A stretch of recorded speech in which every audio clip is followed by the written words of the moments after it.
తీయకుండా రోడ్డు వేసిన సంఘటన బాపట్ల జిల్లా వేటపాలెం మండలంలో చోటు చేసుకుంది.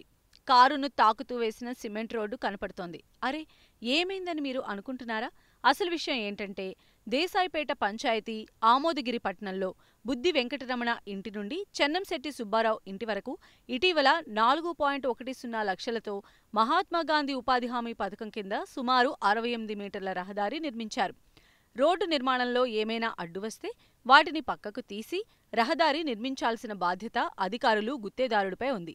ఇక్కడ రోడ్డు నిర్మాణం పక్కనే కారు ఉంది.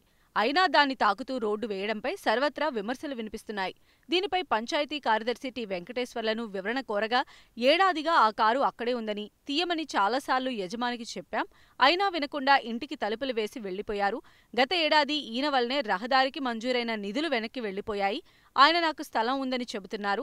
రోడ్డు నిర్మించాలని ఆ ప్రాంత ప్రజలు కోరుతున్నారని, ఇప్పటికీ పనులు ఆలస్యం కావడంతో గుత్తేదారుడు రహదారి నిర్మించాడని, విషయం ఇప్పుడే నా దృష్టికి వచ్చిందని విచారిస్తానని చెప్పారు.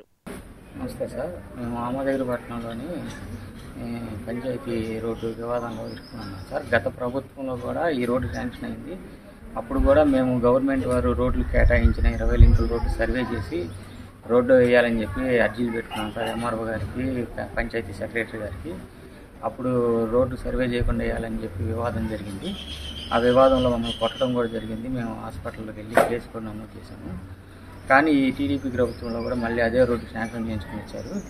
మేము మళ్ళీ గ్రీవెన్స్ సెల్లో కూడా కలెక్టర్ గారికి పెట్టాం సార్. సర్వే చేసి రోడ్డు వేయాలని చెప్పి సెక్రటరీ గారికి, ఎంఆర్ఓ గారికి కూడా అర్జీలు ఇచ్చి ఉన్నాము.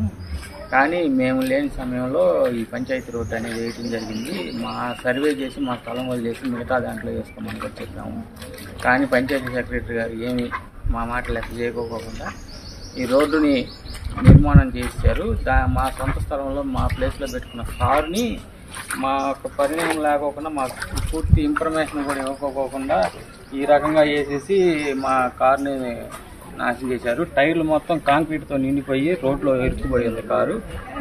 ఈ రోడ్డు 5 అడుగులు నా స్థలంలో పడింది సార్. ఆల్రెడీ 3 నెలల క్రితం నేను సర్వేర్ గారికి చలానా కూడా కట్టాను.